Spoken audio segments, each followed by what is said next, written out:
There are moments when a man realizes he has made an irreversible mistake. For Duke Mark Dawson, that moment came on his wedding night, not with regret, but with a cold, calculating certainty that changed everything. Before we dive in, drop a comment and let us know where you're watching from. We did love to hear from you. If you enjoy Victorian-era tales stories like this, be sure to like the video, subscribe, turn on the notification bell, and share it with someone who'd love it too. At 32 years of age, the Duke of Ashbourne was one of the most powerful men in England, his estates vast, his political influence absolute, his emotional detachment legendary. He had built his reputation on ruthless pragmatism, every decision measured, every alliance calculated, every weakness eliminated without mercy. When society whispered that he must marry to secure his line, he had approached the matter as he approached all things, with precision and dispassion. The Sanchez family was respectable, if not extraordinary.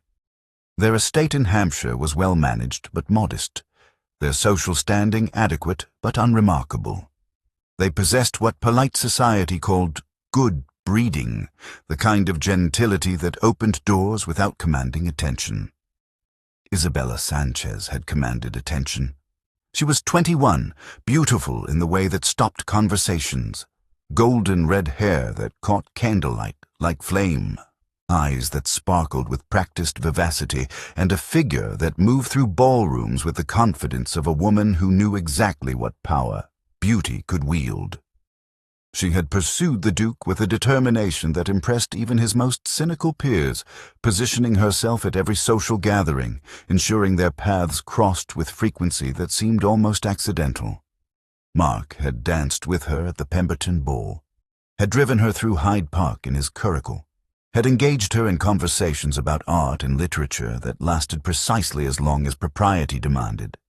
She had smiled brilliantly, laughed at his observations, and made it clear, without ever speaking the words, that she would be an ornament worthy of his title. "Your Grace has such refined tastes," she had told him one afternoon in the Sanchez drawing room, her voice pitched perfectly between admiration and flirtation. "I do so hope to be worthy of them." He had believed the match logical, appropriate, sufficient. What he had not noticed, what he had been carefully prevented from noticing, was the woman who had remained silent in the corner of that same drawing room. Linda Sanchez was 23, the elder sister, and she possessed what Isabella did not. Restraint. Where Isabella glittered, Linda observed. Where Isabella charmed, Linda listened. She had dark chestnut hair arranged simply, intelligent brown eyes that rarely sought attention, and a composure that came not from training but from genuine self-possession. Her beauty was the kind that revealed itself slowly, in the grace of her movements, the precision of her speech, the way she made space in conversation rather than filling it. Mark had noticed her exactly 3 times during his courtship of Isabella. The first time, she had been standing near the window at a dinner party, her profile illuminated by late afternoon light, reading a book while the room chattered around her.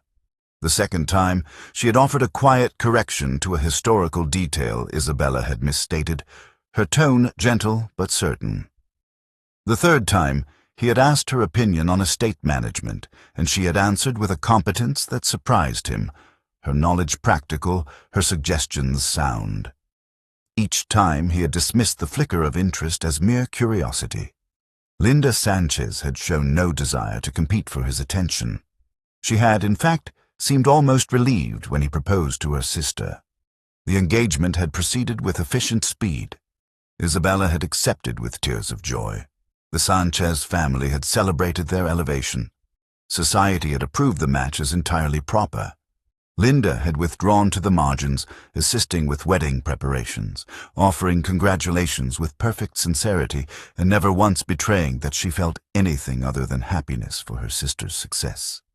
It was not until the wedding day itself, as Mark stood at the altar of St. George's Chapel, watching Isabella process down the aisle in clouds of white silk and orange blossoms, that he had glanced toward the family pews and met Linda's eyes.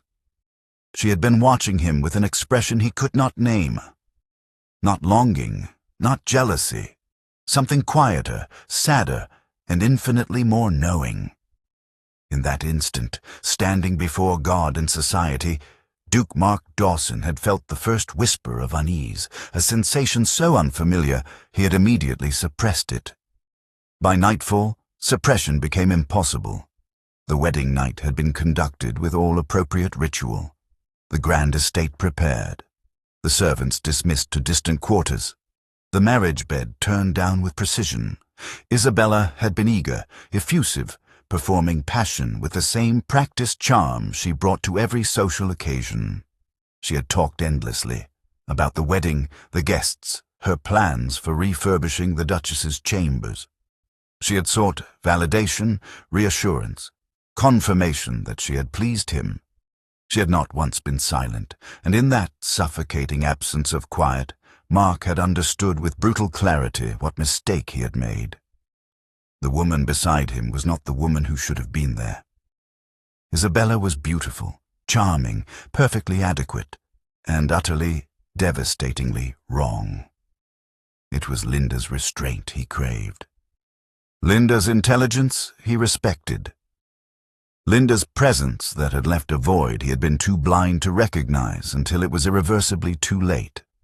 Most men, confronted with such a realization, would have been consumed by guilt, by regret, by the desperate need to undo what had been done.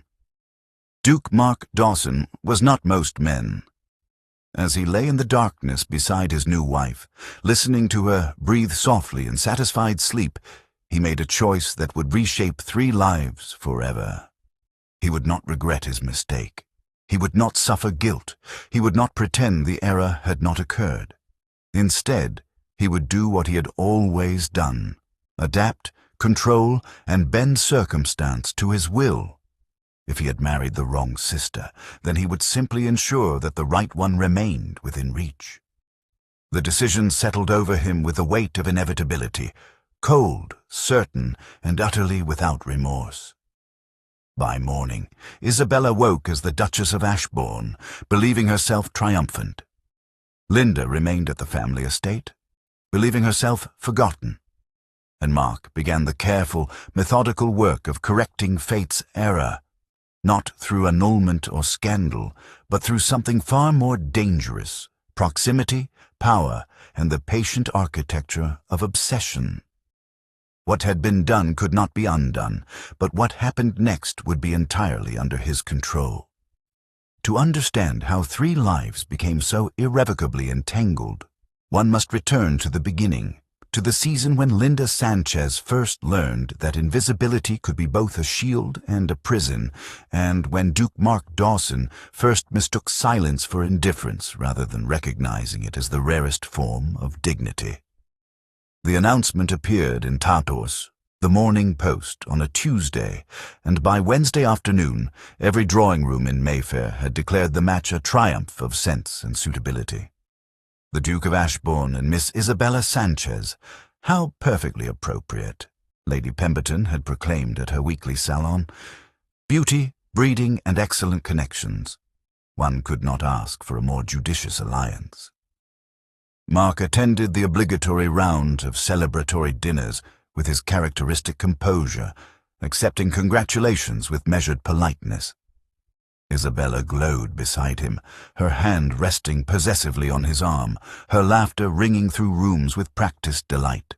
She was everything a duchess should be: charming, decorative, eager to please. He told himself the restlessness he felt was merely the natural apprehension of a man surrendering his freedom. Linda had withdrawn with perfect grace. She attended the engagement celebrations but remained at the periphery, assisting her mother with arrangements, ensuring Isabella's preferences were accommodated, never drawing attention to herself. When guests inquired after her own prospects, she deflected with gentle humor, claiming contentment in her sister's happiness. Mark found himself noticing her absence more than Isabella's presence. At dinner parties, he would glance toward the corner where Linda typically sat with a book, only to find the space empty. During estate discussions with the Sanchez family, he would frame questions toward the general company. Then, feel oddly disappointed when Isabella answered with surface pleasantries while Linda remained silent. The few conversations he managed with Linda were brief, measured, and unsettlingly substantial. "Your Grace's northern estates must require considerable winterization," she had observed once during a rare moment when Isabella had stepped away to greet arriving guests. "You're familiar with northern property management?" he had asked, surprised. "I read," she had replied simply. "Your steward's reports were mentioned in last quarter's agricultural journal. The drainage innovations were quite impressive." Before he could respond, Isabella had returned in a rustle of silk, reclaiming his attention with enthusiasm about wedding flowers. The unease grew incrementally, a shadow he could not quite name. Isabella's affection felt increasingly performative, each gesture calculated for maximum effect. She spoke of love in grand declarations, but never asked questions that required him to reveal anything true. She wanted the Duke of Ashbourne. She showed no curiosity about Mark Dawson. Linda asked nothing at all, which somehow felt more honest. As the wedding date approached, Mark found himself standing in his study late one evening, staring at the marriage settlement documents. Everything was proper, advantageous, entirely logical. The disquiet he felt was weakness, he decided. Sentiment. The kind of foolish romanticism he had long ago dismissed as irrelevant to men of his position. He signed the documents with steady hand. 3 weeks remained until the wedding. He would not allow doubt to undermine what reason had already determined. St. George's Chapel had never looked more magnificent. Garlands of white roses cascaded from every column, hundreds of candles cast golden light across marble floors, and the cream of English society filled the pews in their finest silks and superfine wool. Isabella processed down the aisle like a vision from a fairy tale, her gown an elaborate construction of ivory silk and Belgian lace, her veil flowing behind her like morning mist. She smiled radiantly, her eyes fixed on Mark with unmistakable triumph. He stood at the altar with perfect composure, the very image of aristocratic restraint.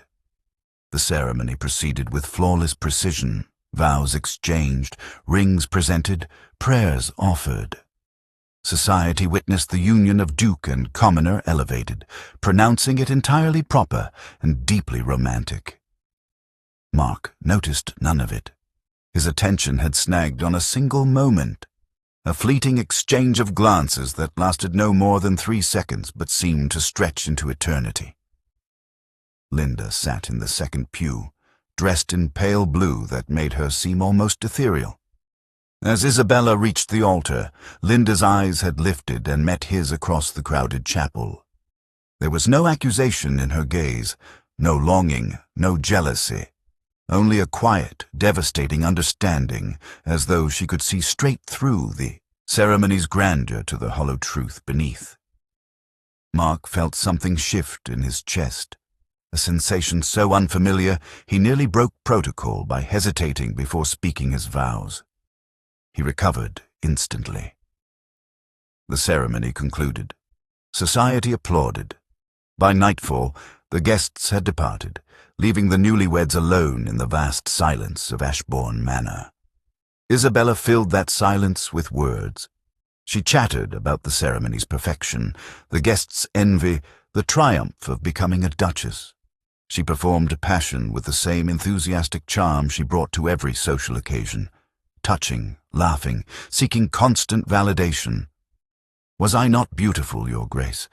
Did you see Lady Pemberton's expression? I do believe she wept with happiness for us. Tell me you're pleased. Tell me I've made you proud." Mark responded with appropriate murmurs, his body present while his mind drifted inexorably elsewhere. Isabella did not notice his absence. She never stopped talking long enough to notice anything, and in that suffocating torrent of performed affection, Mark understood with brutal, crystalline clarity what he had done. He had married the wrong woman. Not the wrong choice for a duchess. Isabella would perform that role adequately. But the wrong woman to exist beside in the profound silence of 2 lives joined. It was Linda's quiet he craved, Linda's restraint he respected, Linda's presence whose absence now felt like a physical wound. Hours later, Isabella slept contentedly, her breathing soft and even. Mark lay in the darkness, staring at nothing, feeling the truth settle over him with the weight of inevitability. Most men would have been consumed by regret. Duke Mark Dawson chose something colder. He would not regret, he would not repent, he would simply ensure the right sister remained within reach. The mistake was irreversible. What happened next would be entirely under his control. By the 3rd week of marriage, Mark had constructed a philosophy that allowed him to function without the burden of remorse. Marriage, he decided, was architecture, not poetry. A structure designed for lineage, alliance, and social stability. Emotion was irrelevant. What mattered was proper maintenance of the framework. He treated Isabella with impeccable correctness. He attended social functions with her on his arm, consulted her on household decoration, ensured she wanted for nothing material.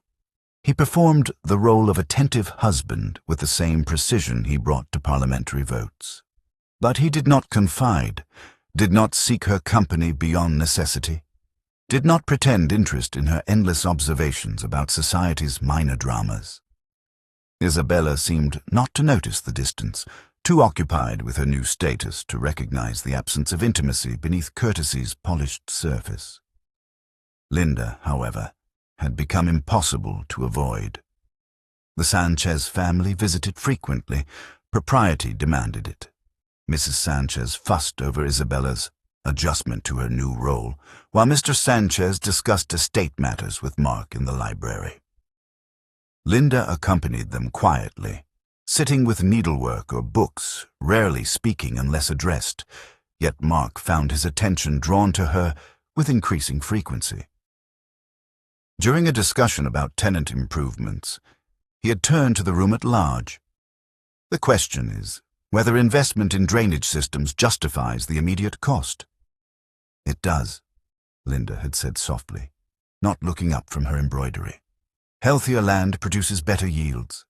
The return appears within 3 years, according to most agricultural studies.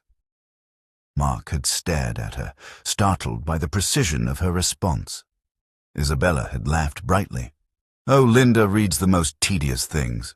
I cannot imagine why anyone concerns themselves with drainage when there are so many more pleasant topics." After that, Mark began directing questions specifically toward Linda. About crop rotation, about tenant education, about matters he knew Isabella would dismiss as dull. Linda answered with calm competence, her insights revealing a mind that processed complexity with elegant efficiency. He told himself it was practical, waste not to utilize available intelligence. Isabella began watching these exchanges with poorly concealed irritation. Linda began to sense something else entirely. She would glance up from her needlework to find the Duke's eyes already on her, his expression unreadable but intent. During dinners, he would arrange seating that placed her within conversational reach. He remembered details from their previous discussions, building on them with a deliberateness that felt choreographed.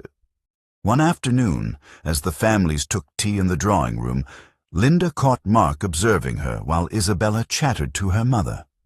Their eyes met. He did not look away, and Linda understood with creeping horror that the Duke's attention was not accidental. It was intentional, calculated, and entirely unwelcome.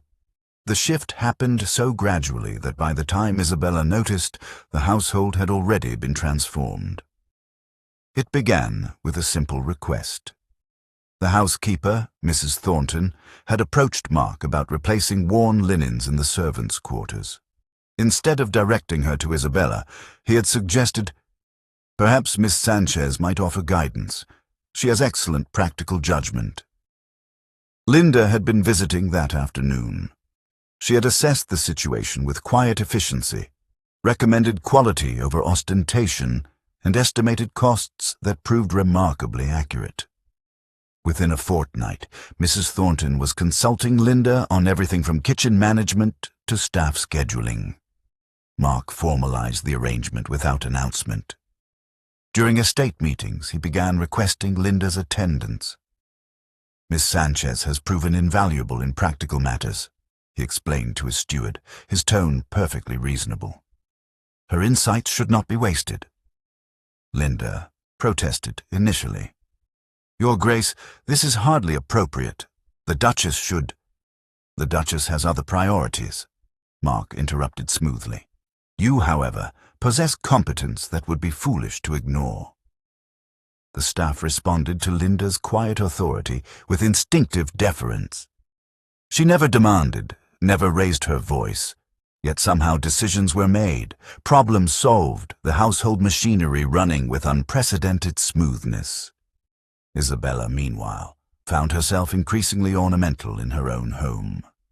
When she attempted to countermand Linda's instructions about the spring cleaning, the housekeeper had apologized profusely, but explained that Miss Sanchez's system has proven most effective, Your Grace. When she planned an elaborate dinner party, Mark had suggested, gently but firmly, that Linda review the arrangements to ensure practical feasibility. Society began to notice. "How fortunate the Duchess is," Lady Pemberton remarked at a garden party, her tone edged with speculation, "to have such a capable sister managing the household details." The whispers grew louder, the glances more pointed. Linda felt the weight of those glances like physical pressure. She had not sought this position, had not wanted influence. Every decision she made felt like betrayal, yet refusing Mark's requests seemed impossible without causing scenes that would humiliate everyone. She avoided the estate when possible, claiming obligations at home. Isabella waited until they were alone in the morning room, then struck. "You are destroying my marriage," Isabella hissed, her beautiful face twisted with fury. "Playing the saint while stealing my husband's attention. Did you plan this from the beginning? Did you want him for yourself?" "Isabella, no." Linda's protest died as her sister advanced. "Stay away from Ashbourne Manor. Stay away from my husband, or I swear, Linda, I will make you regret it." Linda fled to her room, heart pounding. She stared at her reflection, seeing not a woman but a problem requiring solution. Perhaps leaving was the only answer. Perhaps disappearing was the only kindness she could offer. Linda found the Duke in the Winter Gallery 3 days after Isabella's confrontation. She had come to Ashbourne Manor specifically to inform him she would no longer participate in estate matters, that propriety demanded distance, that her continued presence was damaging everyone involved. She had rehearsed the words carefully, practiced the tone, firm but respectful, clear but not accusatory. All preparation evaporated when she discovered him standing before the tall windows, silhouetted against grey afternoon light, clearly waiting. "Miss Sanchez." His voice was calm, almost conversational. "I wondered when you would come. Your Grace, I must speak with you about— I married the wrong sister." The words fell into the space between them like stones into still water. Linda's breath caught. "You cannot say such things." "Why not?" Mark turned to face her fully, his expression utterly composed. "It is the truth. I realized it on my wedding night. I've spent the past 2 months confirming what I knew in that first moment of clarity." "Stop." Linda backed toward the door, her hands trembling. You are married. To Isabella. What you're suggesting is— I am suggesting nothing." He did not move toward her, which somehow made the moment more terrifying. "I am stating fact. You possess the intelligence, the competence, the quiet strength I require in a partner. Your sister possesses none of those qualities. The error was mine. The realization changes nothing legally, but it clarifies everything practically. You speak of me as though I were property to be assessed and acquired." Linda's voice shook with horror and fury. "I am not yours to claim. I never was. Your choices are not my responsibility. I am not claiming you." Mark's tone remained maddeningly even. "I am acknowledging what is. You feel it as well, the rightness of our conversations, the ease of our collaboration. Do not pretend otherwise. What I feel, Linda said, her voice barely above a whisper, is trapped, watched, pursued by a man who views people as chess pieces to be positioned according to his preferences. Then you understand me perfectly. The admission was so cold, so devoid of shame, that Linda felt ice spread through her chest. This was not romance, not passion, not even genuine affection. This was possession, the methodical acquisition of something he had decided should be his. I will not return to this house, Linda said, forcing steel into her voice. I will not participate in your household. I will not— You will do as conscience dictates, Mark interrupted quietly. I have never forced you to anything, but know this, Miss Sanchez. Proximity or distance changes nothing. What I have realized cannot be unrealized. Linda fled without responding. By evening she had begun planning her escape. The autumn ball at Ashbourne Manor was meant to establish Isabella's position as one of society's premier hostesses. 200 guests filled the grand ballroom. The elite of English society gathered to witness the Duchess of Ashbourne's triumph. Linda had not wanted to attend. Her mother had insisted. Absence would fuel speculation, create scandal, harm the family's reputation. She stood near the terrace doors, dressed in modest grey silk, trying to remain invisible among the glittering crowd. Isabella had been drinking champagne steadily since the dancing began. Linda watched her sister's animation grow increasingly frantic, her laughter too loud, her movements too sharp. The confrontation came during a lull in the music. Isabella's voice cut through the conversational murmur with devastating clarity.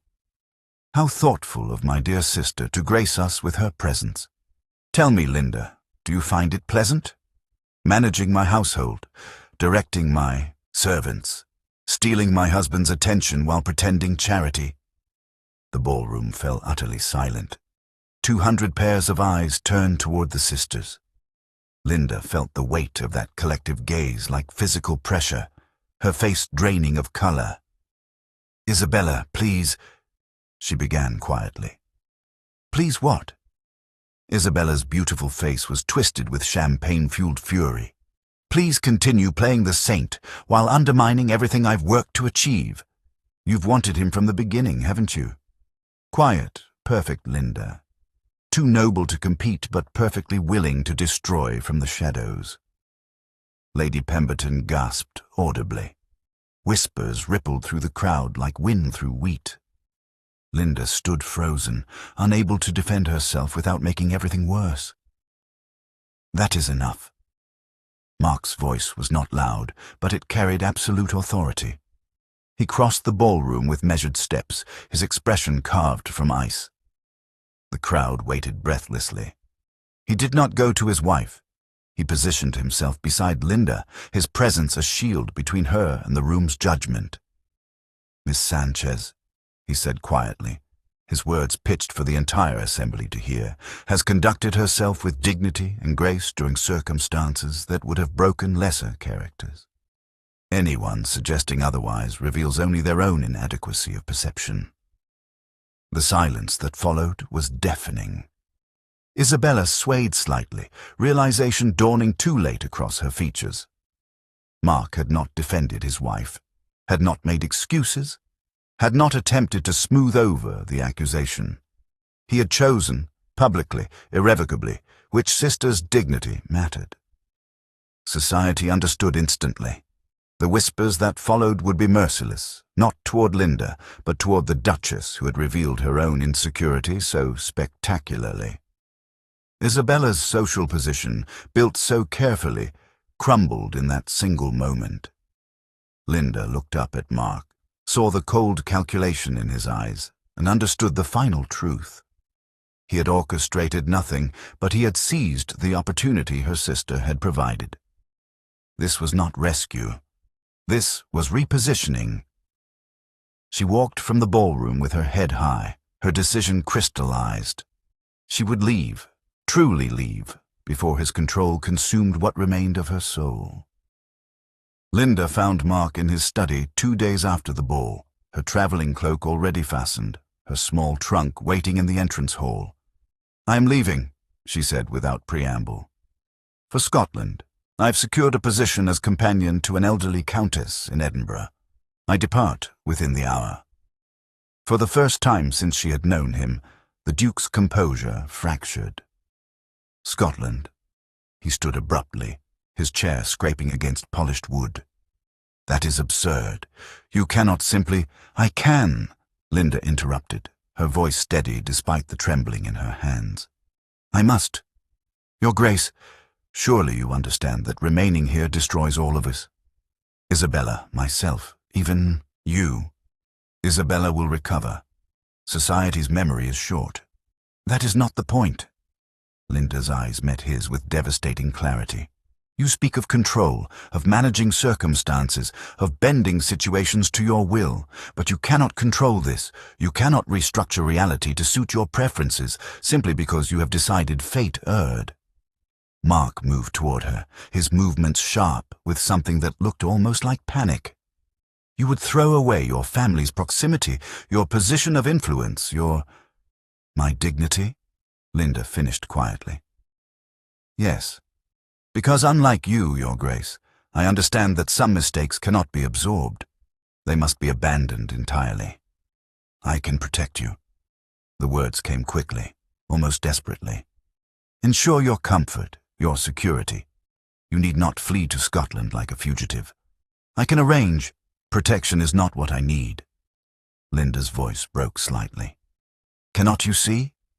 I do not want your protection, your arrangements, your careful positioning of people into roles that serve your purposes. I want to exist somewhere you cannot reach, somewhere your gaze does not follow, somewhere I can breathe without feeling watched, assessed, possessed." Silence stretched between them, heavy with unspoken truths. Mark's hands clenched at his sides, his face a study in controlled anguish. "You believe I would pursue you? Force you back?" "No." Linda's answer was soft, but certain. "I believe you would find subtler ways to keep me within your orbit, and I cannot, I will not, spend my life as the mistake you refuse to release." She turned toward the door. "Linda." Her name on his lips stopped her, though she did not turn back. "I will not repeat my mistake," Mark said, his voice returning to its customary coldness. "The next choice I make will be the correct one, even if it costs me everything to wait for it." Linda understood the promise beneath the words, the threat wrapped in patience. She left without answering. By nightfall, she was gone, and the Duke of Ashbourne stood alone in his perfect, empty house, having learned too late that control means nothing when wielded over the wrong life. 3 years passed like water through stone, slowly reshaping everything it touched. Isabella remained Duchess of Ashbourne, presiding over dinners and balls with practiced grace. She had learned to smile through the whispers, to pretend she did not notice the pitying glances from women who had once envied her position. She produced no heir. Mark visited her chambers with mechanical regularity, fulfilling obligation without pretense of affection. She lived in the finest house in England and had never been more alone. Mark governed his estates with flawless efficiency. His political influence grew. His wealth expanded. His reputation as a man of formidable intellect and ruthless pragmatism solidified into legend. He had everything except the one thing that mattered. At night, in the silence, Isabella could not fill. He sometimes thought of a woman in Scotland who had chosen dignity over proximity, freedom over security. He did not regret letting her go. He regretted that circumstances had required it. Linda had built a life in Edinburgh, modest, independent, entirely her own. She served as companion to the Dowager Countess of Rothesay, a sharp-witted woman who valued intelligence over decoration. She read voraciously, walked the city's ancient streets, and discovered that invisibility, when chosen rather than imposed, felt remarkably like peace. She did not forget the Duke of Ashbourne, but she learned to think of him as one thinks of winter, Something survived rather than something feared. They encountered each other exactly twice in those 3 years. The first time at a wedding in London, where their eyes met across a crowded church. Mark had inclined his head with perfect courtesy. Linda had nodded in return. Neither approached the other.